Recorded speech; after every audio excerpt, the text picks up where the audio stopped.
And so it's so good to be back here again.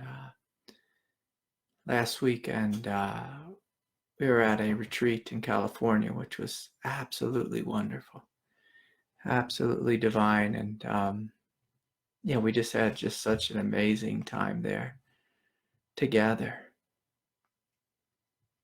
And so it's nice to be back, but it was really good, to be with everyone on retreat. So just a couple of announcements that I have a weekly meditation class Wednesday nights, and you're welcome to join 7 p.m. Mountain Standard Time. And so if you're interested in connecting more fully with the Dharma, with the teachings, I encourage you to join us there. And my next retreat it looks like it's going to be mid-July here in Durango, Colorado. And then after that, I'll probably head back to Encinitas, California sometime in the fall. So anyways, I thought we'd just take a moment here, just giving everyone, just an opportunity to close your eyes, and just to go inward and just feel what's here, feel what's happening within yourself. And so it's good just to give yourself permission to stop fully and to know there's nothing you need to do, nowhere you need to go.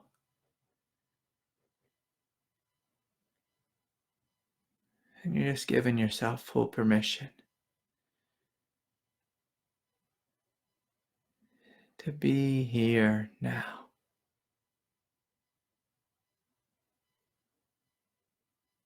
And so I'm going to encourage you, just to ask, who am I beyond my thinking mind? Who am I beyond the movement of thought, beyond the movement of emotion?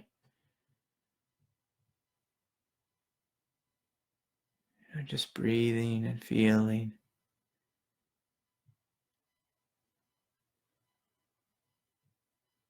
And just noticing this presence that you are, this divinity that you are.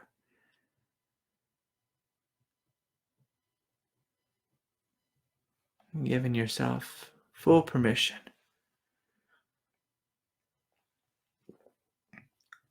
to experience. To experience your presence, your divinity.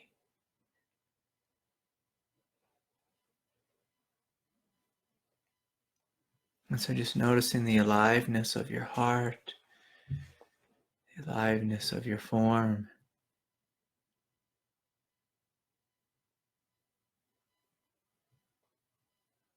And feeling the subtle energetic body.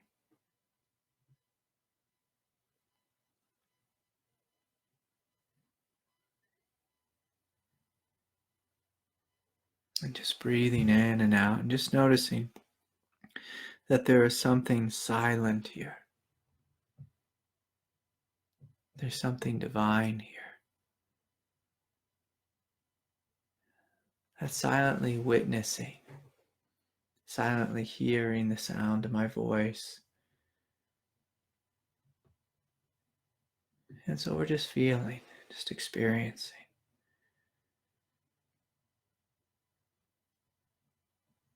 And saying yes, yes to this moment. So breathing, feeling.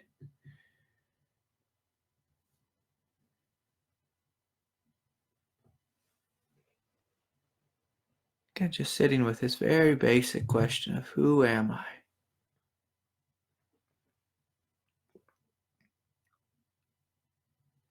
Who am I?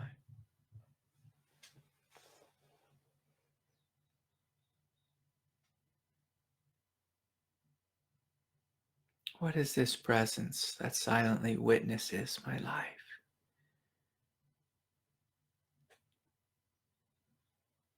What is this presence that is beyond name, beyond form, beyond birth, beyond death, beyond gender, beyond age. What is this? And so we're just experiencing this fundamental presence of aliveness, which is innately good. Innately good. And so we're breathing and just gently smiling. And so I'd like to just welcome everyone here fully and completely.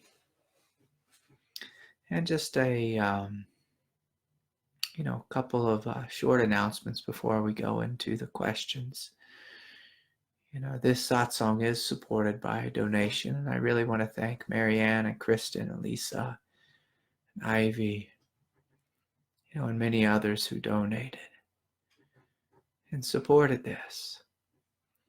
It's the generosity of your support, that keeps this going, continuing. And this, the word for generosity in the ancient Pali is dana. It's this generosity, it's this giving, it's this love. And throughout our life, all of us, we have an opportunity to give something greater, to show up from a fuller aspect of ourselves, or to show up from a place that's less than. And so tonight, I want to speak about, us stepping into a greater consciousness. On this retreat, that I'm just getting back from, it was such a powerful time. It was by far the most powerful retreat, I've offered. And there's this beautiful thing that happens when we come together, when we choose to give of our heart, to commit ourselves to the truth, to the Dharma, to take the time out of life and stop.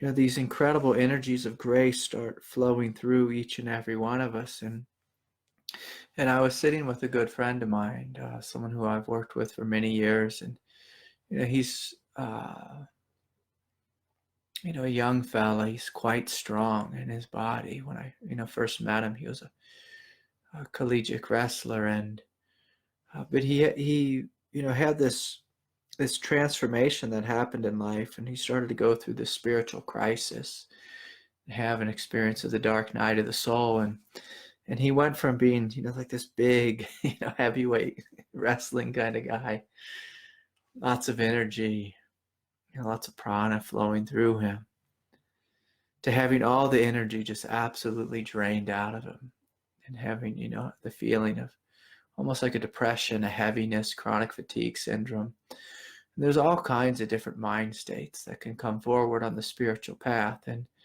it can be just ridiculously difficult, on the path. Sometimes we just meditate and we're opening into worlds of peace and bliss, but other times in life, we come into contact with these mind states, these difficulties, intense pain or depression or sadness or anger or whatever it is. And, with this young fella, he was experiencing chronic fatigue. And, on the last day of the retreat, he just looked at me and he said, "Craig, I realized for like the past 5 years, I've been holding my body with so much tension. I've been holding it so tight, like in a defensive kind of way, but it's just fully unconscious." He's like, and then he said, and then I realized I can just relax. I don't have to do that anymore. And boy, did that make me smile, to see that, he could have this realization. Because when we just spend time, stepping out of our life, sometimes this happens when we're in nature. We go on a road trip, or we're forced to spend some time in silence. And we start to get in contact with this greater aspect of consciousness, which is awake, it's aware, it's vast, and it's intelligent. And it just silently witnesses, it sees, oh, I'm holding my body so tight. I didn't even know I was doing that. I have a Subaru, and sometimes when I go get the service done, I go to the dealership, and the service manager there, this lady, she's one of the most anxious people I've seen, ever met in my life. She just looks like, she's this thin, thin wire, like stretched so tight, so tense. And every time I look at her, she just looks like she's gonna, fly off, the deep end and just fall into a panic attack immediately. And sometimes I wonder if she even knows, how tight she's holding her body, how tense she is. There's almost like no room in her for anyone to offer her any feedback or to say anything. She's just, one of those people who just looks like, they're right on the verge of going crazy. And sometimes we get into a place like this in life where it's just, the energy is so intense. And, it just feels like we're going to go mad.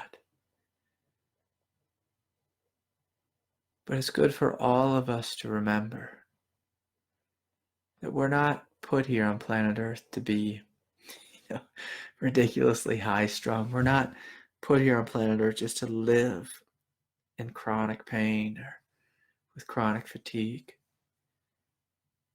As the Buddha taught, there is another way. There is another way. And for some of us, it can be helpful just to sit with this question. Who am I? Who am I? Like, what is here beyond my conditioned response? What's here beyond, my habitual nature? I'll tell a funny story here. My wife does this funny thing. She's really busy with my daughter, Ani, who's absolutely just a handful. And sometimes my wife will, be driving down the road and she won't have eaten dinner or lunch. She always feeds Ani first, but doesn't always take care of herself. And, so occasionally, like, I'll get in the car and I'll find like some half-eaten food. I keep finding these half-eaten bananas, which are, starting to turn black. And so I'll come in the car and I'll pick it up, and the first thing I do is, I just take that banana and I huck it out in the yard. Just let it compost out in the yard. And so my wife has this habit of, not feeding herself and then eating, while she's driving, which of course is not the best thing to do. And then not finishing her meal and leaving it in the car. Like all of us have our habits. I get in the car and I say, I don't want this in the car. So I throw it out in the yard to compost. And then I have this little dog, little Shih Tzu dog. His name's Doodles. And he's really good at finding the old banana that I threw out in the yard. And the thing about, the Doodles, if I look at his consciousness, like I caught him like an hour ago, just eating this banana out in the yard. I looked at Doodles and I said, Doodles, no, bad dog, don't eat that, and he just looks at me and just keeps eating it, because he doesn't have that much awareness. He doesn't have the ability to choose. I think dogs have some, they have good awareness in the sense that they're always present, but there's a difference between like puppy dog awareness, which is just like, present, but having no control of yourself.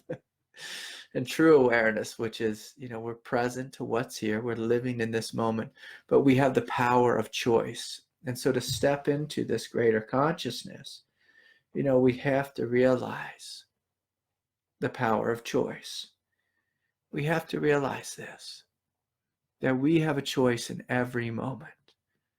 One of the definitions of being free is knowing this, that I have a choice about how to respond. Little Doodles, he doesn't have the choice, and so I told him no, don't eat the rotten banana. He just kept going on it. Then I told him to come inside. But, he didn't come inside. It was a couple minutes. And I said, well, where is Doodles at? Like, what is he doing? And I realized, he's a slave to his stomach. And so Doodles went around, to the compost bin, which, he shouldn't be able to get into. But sometimes he finds a little way to dig a little hole and find an old rotten apple or something. And, again, this is this moment where, he's not conscious enough to stop. And so I walked around the corner of the house, and sure enough, he comes out, with that silly look on his face, like, what? And I'm like, yeah, I know what you're doing. I know what you're doing. And it's funny because he has the ability to be sneaky, which is an egoic quality. And he has the ability just to follow his desire. Absolutely. Like he can't control himself. But I know there's something in him, something small, that does know that he shouldn't be over there. But dogs are pretty powerless, with their level of consciousness. Like I have another dog named Buster. He's like a smaller version of Doodles. And also a Shih Tzu. And he barks. He barks at other dogs. And he goes out and tries to chase them away. And he tries to chase away dogs that are much bigger than him. And a lot of times, I have to go chase him down and say, Buster, you're gonna get your neck broke by these bigger dogs. And so I have to bring him back in. See, as human beings, we have the opportunity, just to silently witness and stay in our absolute nature. I could do that with Doodles and Buster and allow Buster to get hurt by the other dogs and Doodles to get really fat eating compost, which is a terrible diet. So I could just rest in the silent space of awareness, just see it all as a dream, see it all as an illusion. That's one choice. A different choice is to step into what I call my active, intelligent, divine nature. And so when we're in the world, this is what we need. We need to be connected to this innate wisdom, this intelligence, this divinity. But in order to be connected to this intelligence, we first have to know how to be peaceful. We have to know how to be silent. We have to know how to say no to that which does not serve us, that which is not divine, that which is not a step into a greater consciousness. We have to know the truth, or at least, what's a movement of lower mind, like desire mind or lazy mind. And so this question of who am I is a beautiful question to ask. Like Doodles, he's just going to act on the level of his dog nature, his Shih Tzu dog nature. He has like his own like cute little personality, and be a slave, and then be a slave to his egoic nature, which is mostly based on eating as much as he can. And some of us are there. But all of us, we have this choice. We know that there's something greater in us. Like if we've eaten too much, there's a little voice that says, no more. No more. Just stop. Stop. Come into the truth. And so in order to come into the truth, we have to stop and step into this silence, this peace, this sense of freedom. And then from this space of freedom, we can just ask, what's true in this moment? Is life asking anything of me? Is there a certain way I need to show up more fully, more completely?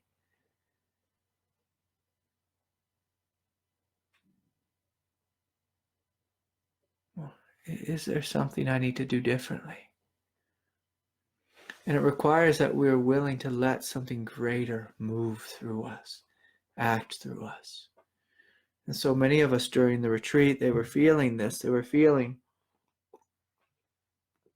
a very tangible flow of grace. I often call upon the Divine Mother to speak through me, to live through me, to act through me. Show me the way, Mother. It's a beautiful prayer to have each morning. Mother, won't you speak through me? Won't you act through me? Won't you heal through me this day? May I be a light in this world of darkness. May I be an instrument of thy peace. As St. Francis spoke, as he prayed. And so this is what we're inviting. We're inviting an act of intelligence to come forward. So many of us, we are stuck in fear. In fear.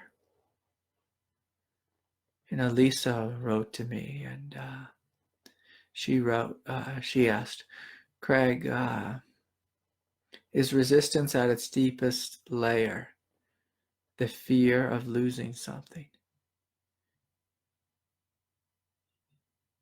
Yeah, very much. That's well said, Lisa. That resistance is a fear of losing something. So often it's a fear of losing control. Most of us have this core fear, like a primal fear, a fear of losing control. And so we're given an ego that helps us to navigate this world.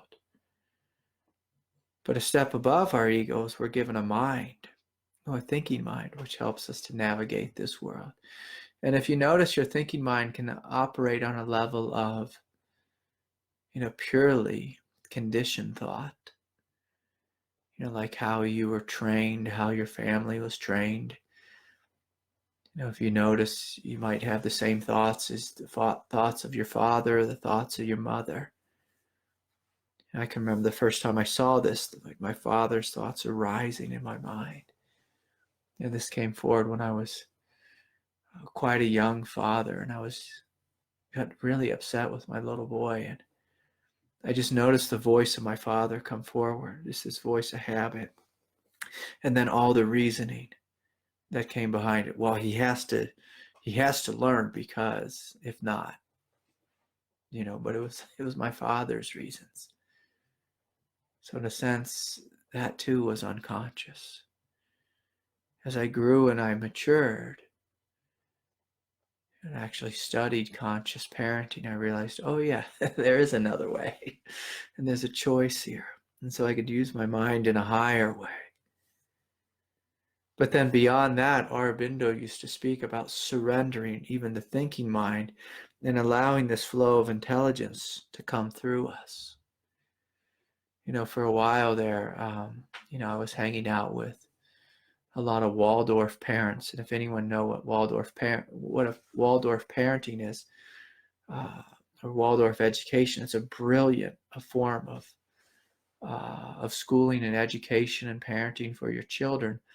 The people who tend to be attracted to it often become fundamentalist in it. And, they can come off as being almost like a Nazi, like so strict, so tight, so tense in their view. It turns into this whole beast, which can be quite ridiculous. There was a time when my former wife, she said we couldn't have any toys in the house which weren't made out of wood or wool. Like wool from a sheep or wood, which is silly. I mean, it's beautiful, if we lived 100 years ago, but in 2018 or 19, that's probably not going to work. It's a beautiful philosophy, but not always practical. And so,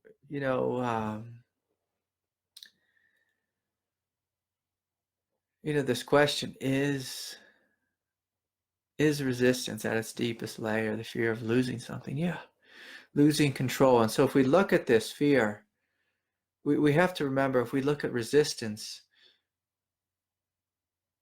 on the spiritual path, it's like, what are we resisting? I'm resisting stepping into a greater consciousness. Why? Because a lower consciousness within me, which is habitually natured, it's afraid. It's afraid to let go of its position. Like some of us, we've, we had our position in life. Maybe we work at, we'll make it really fun here. We work at McDonald's and we're the assistant to the assistant manager, and we don't want to lose, our place in line in the pecking order. But in order to let go of being, the assistant to the assistant manager and stepping into being, the manager, we have to let go of our smaller habits and step into a greater habit, take on more responsibility. And so the same is true, on the path. Resistance is simply a lower aspect of our consciousness that's afraid of letting go of its position, like its pecking order, its sense of control. And I say sense of control because the ego doesn't really have any control. And it's this willingness to say, do I trust that I'm letting go into God? I'm letting go into something greater. When you start to see this, that it's an upgrade, that I don't have to resist. When I let go, I'm getting something greater. I'm receiving something greater. When you let go, it's always an upgrade. Resistance is telling you, I need to resist because if I let go, I'm going to lose something. But I assure you, the something that you may be afraid of losing, it's obsolete. Now, for some of us, it's a relationship, and we've come to that point where the relationships become obsolete. It's become outdated. It's a wrong relationship for us, and it's time for us to let go of this lesser relationship. And there may be a period of time when we're in no relationship, and for some of us, that may be very frightening. But we must remember, the next relationship that comes, if we trust, if we listen to the truth within us, will be a greater relationship. Will be greater. Because this is an evolutionary world. It's a world of growth. Now God does this funny little game with us, is we might let go of something lesser, but oftentimes she brings forward, a similar thing, like at a similar level of consciousness as that lesser thing, to tempt us. And it's not like a bad temptation. It's more just to see, do you want to stay where you're at and just do a repeat? And this is why a lot of people repeat their relationships. It's just like, what do they say? It's like the same kind of guy each time. He's still kind of a jerk, or whatever he is. And they just keep dating jerks. But they don't realize, okay, I have to let go of this something lesser, go through this period of emptiness and letting go.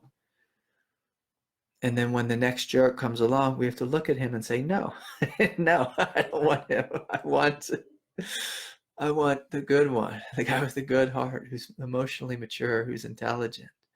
And you may notice that the mind may have these thoughts, oh, those men are few and far between, and they're not really that many, so I just have to settle.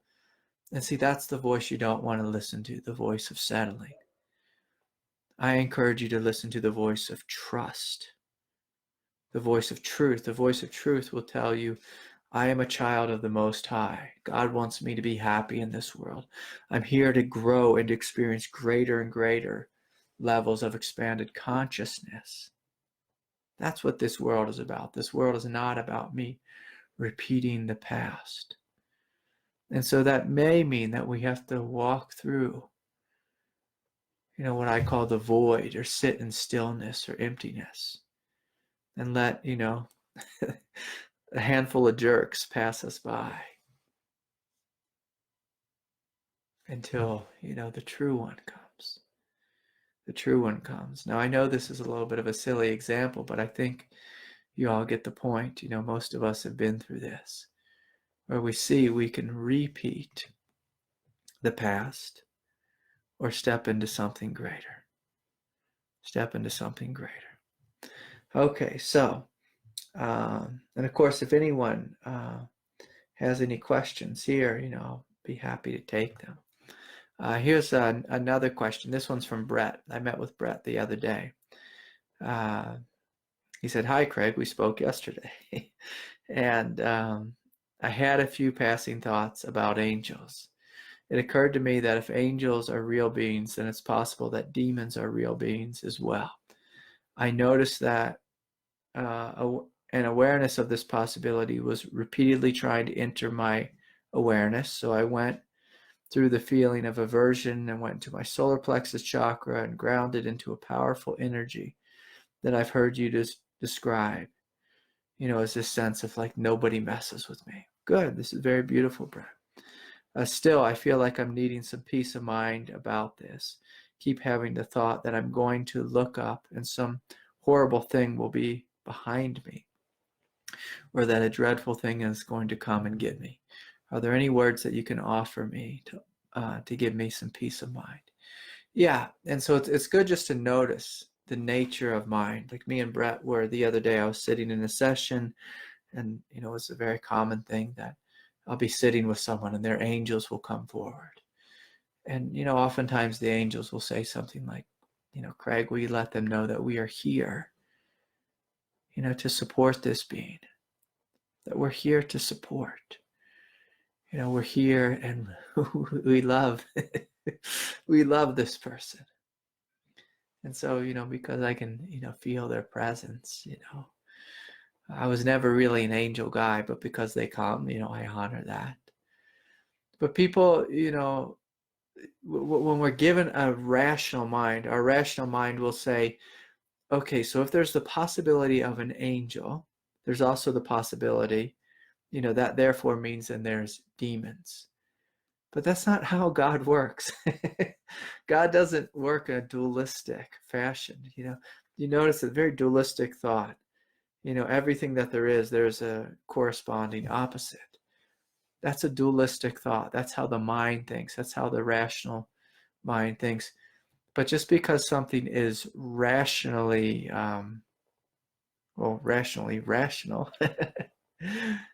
doesn't mean it's true in God's reality. And so, yes, there are angels. And are there demons? No. Are there lesser forms of beings? Yes. But it's good to remember that these forms are illusion. What's the right word here? I always butcher this one. Illusionary. They're not really real. Angels are beings of light. They work for God. They're here to serve the Most High. This is a divine universe. It's not a demonic universe. It's a divine universe.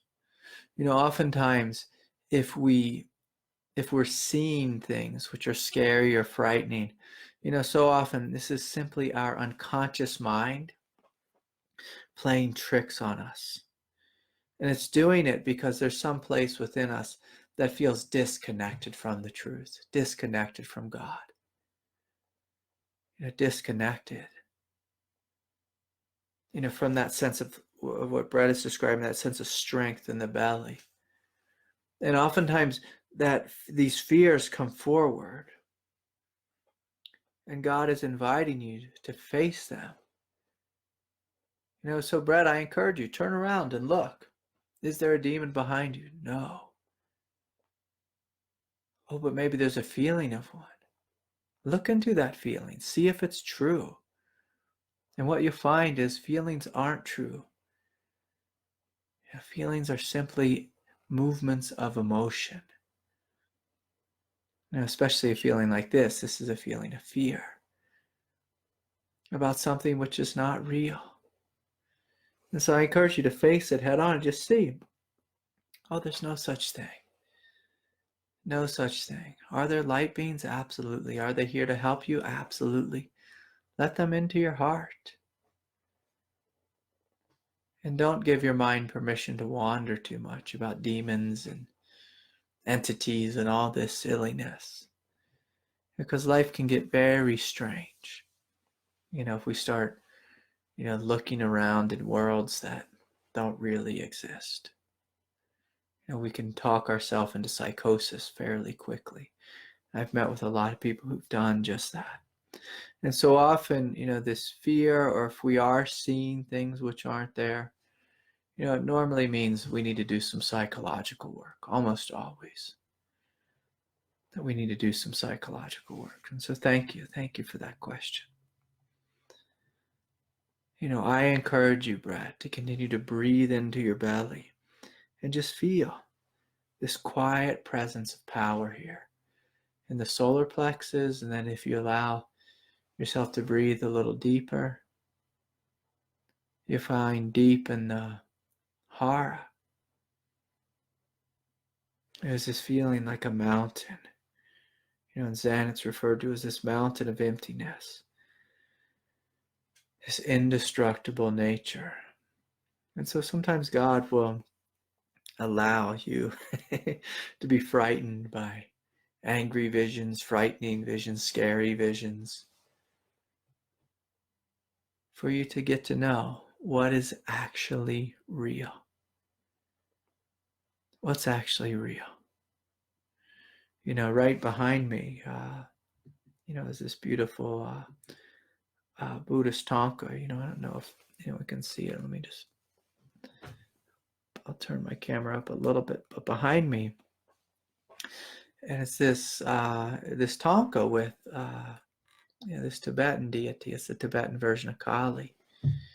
She has flaming hair and skulls all around her neck, and she's these claws for hands and feet. And I love it because she's a protector of the Dharma. Right behind her, like up above her, behind her, in this higher realm of consciousness, are these three Buddhas.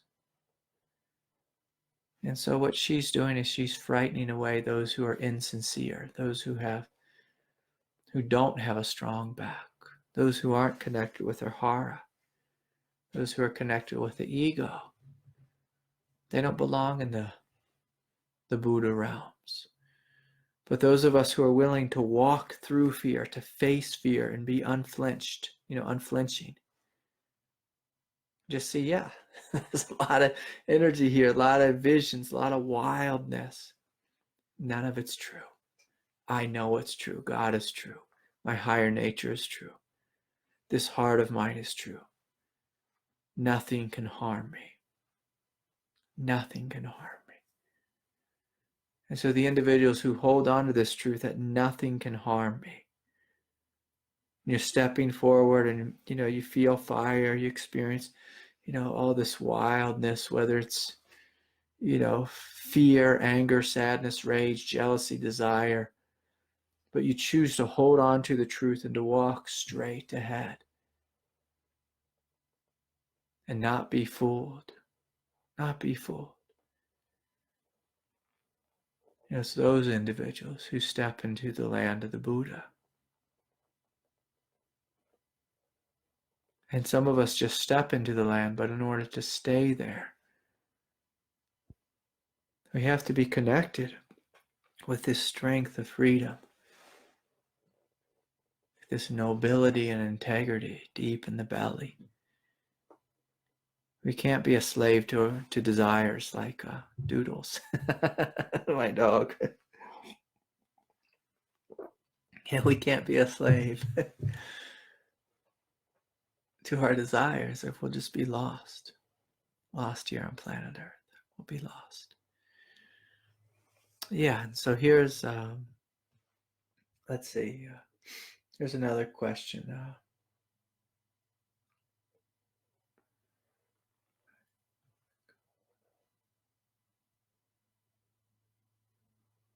Okay, when one lets go of the win or lose mentality in this path of embracing the humble truth, how do we know we are not stuck in conformity? Oh yeah, that's a great question.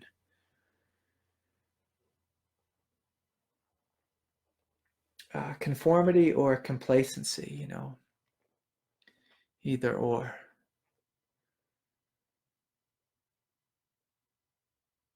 Because the truth is powerful. And so when you let go of something lesser, you will feel more empowered. And so it won't feel like conformity. Conformity and complacency, both of those feel just like a warm, almost like depressing, like sleepy blanket that's pulled over your consciousness. And it'll feel kind of dead, feel kind of numb. But when you let go of win-lose mentality, often what you'll feel is you'll feel more spacious. Your consciousness will expand.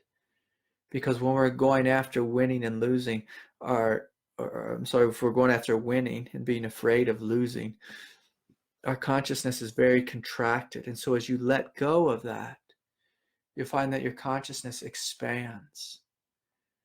And you'll start to feel more intimacy with life. You'll feel like a transcendence and an intimacy. And it'll feel absolutely beautiful. It'll feel thrilling. This weekend, I went out into the desert. I actually took my mountain bike and my dirt bike by myself out in the desert. And I was pulling up to this mountain bike trail. And normally there might just be 2 or 3 cars there. And there was like 30 cars. And I realized, oh, it's race day. It's race day. And I just felt the consciousness of all the riders there. Everyone was like real tense, like working really hard to be number one and this and that. And I just turned around and, the desert is vast and wide. And I just turned around and I kept driving a little bit further, deeper into the desert. And I noticed my consciousness just felt as big as the sky. And I felt intimate, with all of life. We've had so much precipitation this year, lots of rain. If you've ever been in the desert, after it's rained, it's so beautiful. It's just so green. Because normally the desert can be quite dusty and sandy and dirty. And the colors are just all popping. And the sage, is so fresh and fragrant in the air. And it's beautiful. It's beautiful. And so, so many of us in this life, we conform, through playing that win-lose game, trying to always be on the top. Or we can just let go and just kind of be numb to it all and dead. That's a different kind of complacency. But we're speaking about letting go of this. And what you'll find is your consciousness will expand. You'll feel more alive, more intimate. When you give up that fight with life, the fight to get ahead, you start to wake up and see, I have enough right here, right now. There's enough. And you feel this intimacy with God, this intimacy with life. And it's beautiful. It's beautiful. That's a great question. Richard would like to ask a question. Richard, give me a minute. Let me just answer one more question here. This one's from Catherine. Hi, Craig. I've been listening to some of your talks on YouTube. I am a spiritual teacher myself and had kundalini rising since 10 years. I'm getting pretty desperate with all the ongoing physical pain that's accompanied this. Some of the pain is connected to a physical cause, but kundalini seems to magnify this pain and exhaustion to such an extent. Sometimes I'm barely functional. Really be grateful for any suggestions. Yeah, the biggest thing I'm going to invite you to do, Catherine, is to get some help. Some support from, a good spiritual teacher and counselor who can help to alleviate that pain, who understands Kundalini, who can be helpful in opening your chakras and relaxing the chakras so that the energy can flow through you more freely in a pain-free way. Body work can be helpful. Chiropractics can be helpful. I meet with people, throughout my work week, just focusing just on this, relieving pain when the energy gets really tight and tense. The biggest thing, Catherine, is to relax your body. Anything you can do to relax will help the nervous system to relax, and it'll help as the nervous system relaxes, the chakras open, and then the Kundalini can flow more fluidly through you. Now, that being said, when you relax, if you give yourself permission to meditate upon pain, which sounds crazy, but it's something that I've spent so much of my life doing, is just sitting with pain, feeling it intimately, opening to it. And very often what I began to discover was even ridiculous physical pain could actually open and be experienced purely as energy. And as you're feeling pain, like when you sit with it so intimately, it'll turn into energy, and you start to discover, in a very non-dual way, that all feeling, all sensation is Satchidananda. All of it is peace, spaciousness, bliss, intelligence. And I'll say that, with great confidence, that pain can be experienced as bliss. And, I'm an individual who has lived, for, a couple decades with some level of chronic pain, sometimes incredible levels of chronic pain. I have a very high pain threshold. And so when I open to the pain, when I sit with it and feel it fully, it starts, I just feel it as energy flowing through me. And it's actually quite beautiful. And it's one of the things that I've had to learn to do, literally, so I didn't end my own life. And so, that takes great discipline, great openness, a great heart. And that's why it's helpful to have a teacher, to guide you kind of into some of these realms. And then the other thing, Catherine, the last thing is I'm going to invite you to deepen your relationship with God. And oftentimes, I'd be curled up in the fetal position in ridiculous amounts of pain. And I would just look up at God and say, Lord, will you take this from me? Can I give this to you? And I would literally feel myself in a childlike way curling up in the lap of God and just giving this pain to God. And just feeling some relief. I'd start to feel a relief from pain, maybe 10%, 20%, maybe 100%. And then feeling held and nurtured while these waves of bliss and grace, start, flowing through me. Yeah. So get some support, sweetie. I encourage you. Okay, Richard. Yeah. Hey, can you hear me? Yeah. What's your question, Richard? Awesome. Hey, yeah. So, would just like you to speak to, as we come into the place more where, the mind is kind of dropping away and time is dropping away, and there's just even the present moment is to say too much. To just speak to that. Yeah, that's a beautiful question. So the big thing is, when we're in this process of spiritual awakening,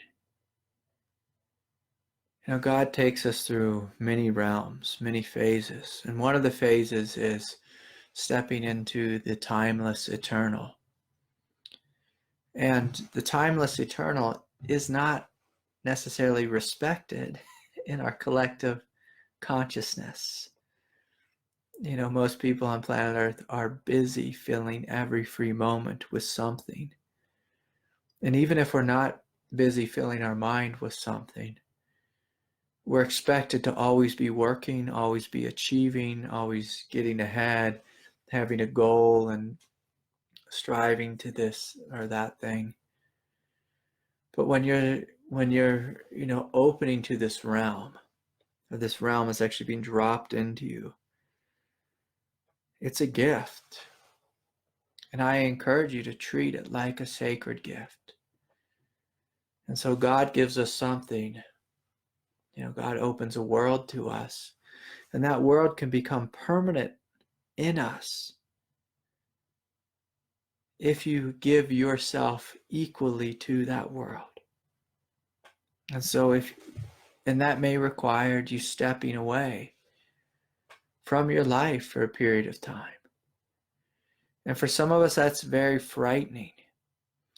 And, let me be clear here. That does not mean we need to immediately quit our job and, wear all white and, move into an ashram or a cave or go live in a tent or whatever it is. People have these really mythical ideas about what this means. But can you simply give yourself permission to be absolutely silent? To do nothing? Be no one? And just experience what is it like just to be a divine nobody? Nowhere to go, nothing to do, nothing to achieve. And I encourage you just to allow that place to become permanent within you. And for the egoic nature, it can be very frightening because the ego is always telling us we need to achieve, we need to go forward, we need to do this, we need to do that. And I know you're in graduate school and you have a job, and like most of us have a job here on planet Earth, and so can we go into work and simply be blank? Just be blank at work. And what you'll find is if you allow this emptiness just to be here always, and then the phone rings and someone asks you a question, can you allow this emptiness to speak? Can you allow it to speak through you? Can you see that this timeless eternal is not just blank like dumbness, like being like a dumb saint? What you'll find is that this timeless eternal has a voice, has an intelligence. And can you wait to hear that voice and let it speak through you? And what you may find is this voice may be radically different than your ego, may be radically different than your training, in psychology. But it's the truth. And so we have to ask ourselves, what are we going to be a slave to? Are we going to be a slave to the truth, to this greater intelligence, this timeless eternal? Or are we going to be a slave to our conditioning or our psychological training? I'm a mindfulness-based therapist, and so that means when someone tells me they have anxiety, I need to tell them to step back and breathe deeply. We can be that, just like a robot spitting out mindfulness tips. And we all know individuals like that, and there's even teachers like that. They just teach from dogma, they teach from the sutras or whatever it is. But see, God is inviting something greater from you. And for some of us, when we step into the timeless eternal, or for some of us, it just feels like this collision, like we just run into it and just everything stops and we're like a deer in headlights. And we're supposed to fumble around and trip over ourselves. And then eventually we'll find our way. We'll find that there's a place within us that is silent, that can speak, that is so radically intelligent. And so it's all about trust. And so when you first come into contact with this, give yourself permission to fall into it. And if it's, going to be summertime and you have a summer break from school, use that break. Go spend some time in the wilderness, go on retreat. Go spend a lot of time alone. Give yourself permission. Like if you're in a relationship, just to tell your partner, hey, I just don't have much to say. I love you, but there's not much going on in me. And so I'm going to just talk a little less, and give yourself the gift of just being silent. And what you'll begin to see is that silence, sometimes I'll look at my hands or look at my body and just see like this radiant stillness, this radiant silence. Like I'll feel it. It'll feel so free and empty and also like concrete, like it's so here. And, I just smile because I know that this silence, it is me. It's not something I have to go find. It's not something that God's in charge of. It's me. It's my nature. And when we come into this collision with such like an immensity, is how Krishnamurti referred to, like such an immensity, a stillness, a silence, it can take our breath away. And so that's good. That's the ego, like getting a little frightened. Let the ego be frightened and let it begin to dissolve in this silence and just trust. I'm okay. I don't have to speak. I've gone days not speaking. I just but I notice what's here. What's here is absolutely divine. It's thrilling. It's immense. And just to truly honor this. Because what happens is a lot of people, they come into contact with this silence. Again, it feels like a collision. And then they get frightened because they think, oh, I won't know what to say. I won't know what to do. And so they tensely try to grab a hold of their mind again. And if you have a really strong ego and personality, you'll be able to grab a hold of it. And then, you might talk about this experience 20 years later, the next time you see a spiritual teacher, say, back in, 2019, I had this experience. And it's like, no, don't be that guy who had the experience once. Be the guy who had the experience and said, oh God, you're coming into me. I'm going to meet you fully. I'm going to give my life to you.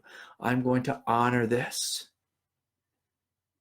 by stepping fully into this and giving myself permission to embody this. And so I encourage you to worship this silence, worship this stillness, worship this immensity. And see that God has given you something sacred. And you have an opportunity to step fully into it. Or give it back to God and then be one of the spiritual seekers who gives it back and then is eternally asking God to give it to you again, which is a silly way. I'm the kind of guy that when something comes, I say, I like this. I'm going to dive fully into this, and honor it totally. And you have a beautiful heart, Richard. You can do this. And if you fall out of it, don't think you've lost it. Know that it's still fully here. It's through humility that we come back into it. We come back into it. So, sometimes people will take a teaching like I just offered, and if they drop the ball, use it as a way to judge themselves. So we don't do that. This is an evolutionary world. There's always more opportunities. But when God gives you something profound, it's here. It's available. It's you. It's you. So thank you, Richard. Beautiful, beautiful question. So, yeah, it's good to see everyone here. I guess let's see if there's one more question. Don writes, as I feel my mind becoming more and more spacious, I notice I really have to rely on my calendar app so not to forget important meetings. Yeah, that's so true. So one of the things that I did, Richard, because when this immensity first started coming into me, I just started forgetting everything. And I just looked at, what do I have to do that's practical in my life? Like, what's the few things I have to do? And like every day I would literally write it on my hand, because it was on my hand and it was unmistakable. So if people look at my hand, they say, geez, Craig, what's going on there? Then I realized that phones have a notepad on them. Now I do the phone thing, but I find the hand, just like writing on my hand, and as silly as it sounds, because the mind becomes so spacious, so free.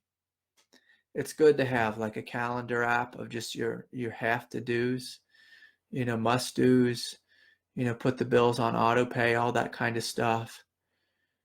To take care of the what I call doing bare minimum practical.